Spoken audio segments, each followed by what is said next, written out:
इनके जमा होने से जो सत्ता पक्ष के एक अकेला सब पे भारी है, उनमें भय भी आ गया। इतना भय आ गया कि वो जो है भाषणों में अलबल बोलने लगे। लेकिन मान भी लेते हैं कि जनता ये जो है बदल देंगे सरकार, लेकिन सवाल खड़ा होता है कि इस बदलाव से जनता को क्या मिलेगा। जी सर। देखिए,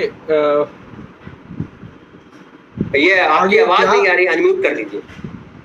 अब आवाज नहीं आ रही सर, अनम्यूट कर लीजिए। देखिए, जनता को क्या मिलेगा भविष्य में, ये तो सिर्फ कल्पना की चीज है, लेकिन एक चीज गारंटी है,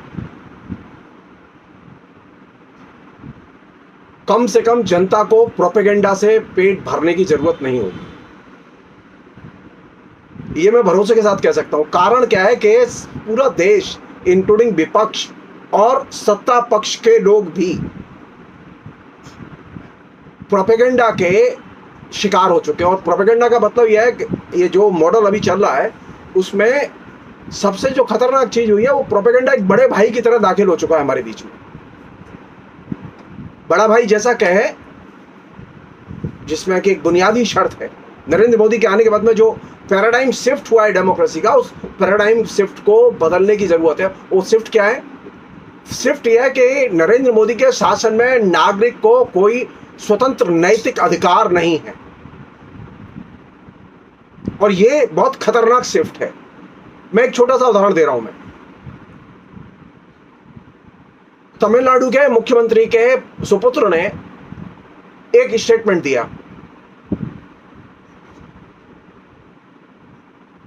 ठीक उसके स्टेटमेंट के ऊपर हमला किसने किया? गृह मंत्री ने। यानी आपके पास में इतना भी धैर्य नहीं है कि आप किसी भी व्यक्ति के स्टेटमेंट को शांति से सुने और उसे अनुत्तरित छोड़ दें। सब लोग जानते हैं तमिलनाडु में आज से नहीं, पिछले 5वीं शताब्दी से लेकर अब तक, ये मैं जानबूझ के कह रहा हूं, आलवार संतों के भक्ति आंदोलन से लेकर अब तक सनातन धर्म के और सनातन धर्म की मान्यताओं के खिलाफ में संघर्ष चलता रहा है। और यह संघर्ष ऑन द रिकॉर्ड है। यह जमीन पर लड़ा गया, कविता में लड़ा गया, तमाम किस्म के व्याख्यानों में लड़ा गया, मंदिरों में लड़ा गया, देवालयों में लड़ा गया। यह एक वास्तविकता है वहां की। जो पहली चीज जो कि दांव पर लगी हुई है, जिस समझने की जरूरत है, नरेंद्र मोदी से लड़ेंगे तब जब ये जानेंगे नरेंद्र मोदी ने आपसे क्या क्या छीन लिया है। नरेंद्र मोदी ने सबसे बड़ी चीज छीनी है, नागरिकों की नैतिक स्वायत्तता और स्वतंत्रता। दूसरी चीज जो दांव पर लगी हुई है, जिससे कि सबसे ज्यादा डिस्टर्ब है हम लोग, नरेंद्र मोदी सिर्फ एक चीज चाहते हैं, वे जो कह रहे हैं उसको मानो और समर्पण करो। कोई डायलॉग नहीं, कोई संवाद नहीं, किसी के साथ संवाद नहीं। काम शुरू करते हैं कानून का संदर्भ देकर। ये जो अभी आया ना नया, जिसको वो बड़े मतलब हेकड़ी के साथ कह रहे हैं कि हम एक देश एक चुनाव, बात सुनने में बहुत अच्छी लगती है। जो नरेंद्र मोदी की शैली है वो किसी भी डिक्टेटर की भाषा की शैली रही है। मैं उसके डिटेल्स में नहीं जाना चाहता।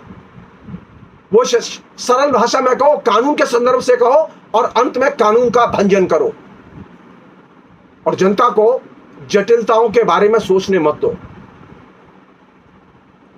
तो नरेंद्र मोदी जो दूसरा काम करते हैं वो ये कि एक तरफ पहले चरण पे वो आपकी नागरिक जो नैतिक स्वतंत्रता है उसका हरण करते हैं, और दूसरे चरण में आपको कानून के संदर्भ के जरिए प्रवेश करते हैं आपकी चेतना में, और अंत में कानून रहित वातावरण में ठेल देते हैं। लॉलेस सोसाइटी के निर्माण में नरेंद्र मोदी की बहुत बड़ी भूमिका है। और अगर कोई दो चीज नागरिकों को मिलनी है, मैं एक ओपनिंग स्टेटमेंट के तौर पर कह रहा हूं ये बात, तो पहली चीज है कि नैतिक स्वायत्तता और स्वतंत्रता मिलेगी नागरिकों को अगर इंडिया मोर्चा आता है सत्ता में। और दूसरी चीज वो ये कि ये जो लॉलेस सोसाइटी की तरफ जो पूरे देश को ठेल दिया गया है, लॉलेस सोसाइटी का मतलब यह है कि अब न्यायालय बेकार हैं, किंतु इंडियन पेनल कोड है लेकिन अप्रासंगिक है, संसद है लेकिन अप्रासंगिक है। ये लॉलेस सोसाइटी का आइडियल फॉर्म है जो कि हमारे देश में अभी सामने दिखाई दे रहा है, और ये वह चीज है जिसको कि हमें बुनियादी तौर पर वापस लाना है। आखिरी चीज, नरेंद्र मोदी की धारणाएं जो कि उन्होंने व्यक्त की है, एक देश एक चुनाव, वो भूल गए हैं कि ये एक देश नहीं है, ये सिर्फ देश नहीं है, बल्कि ये राष्ट्रीयताओं का, नेशनलिटीज का, विभिन्न किस्म की संस्कृतियों के सम्मेलन से, सहयोग से, समागम से बना हुआ राष्ट्र है। नरेंद्र मोदी विभिन्नताओं को, बहुलताओं को नहीं मानते, 90 राज्यों की बहुलता और विभिन्नता को मानते हैं। विभिन्न राज्यों में अलग अलग तरीके से नरेंद्र मोदी ने राज्यों के अधिकारों पर हमले करने शुरू कर दिए।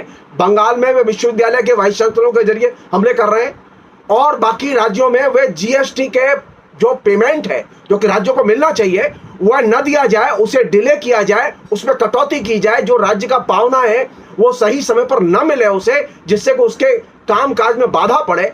ये करके वो राज्यों को एकदम जिसे कि विनाश के गर्त में ठेल रहे हैं। थर्ड चीज जो उन्होंने की है, जो कि साफ दिखाई दे रही है, उन्होंने जम्मू कश्मीर का राज्य के तौर पर विघटन किया, जम्मू कश्मीर को राज्य का दर्जा छीना। यह सबसे बड़ा अपराध है। तो कम से कम ये 3 चीज की गारंटी तो ये तय है कि जम्मू कश्मीर को राज्य का दर्जा मिलेगा, जम्मू कश्मीर की जनता को अपने खोए हुए अधिकार मिलेंगे, और दूसरी चीज, तमाम राज्यों को जो संविधान में प्रदत्त अधिकार है फेडरल स्ट्रक्चर में, वे अधिकार सुनिश्चित किए जाएंगे।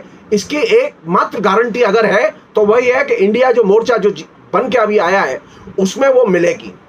फिलहाल मैं इतना ही कहना चाहता हूं।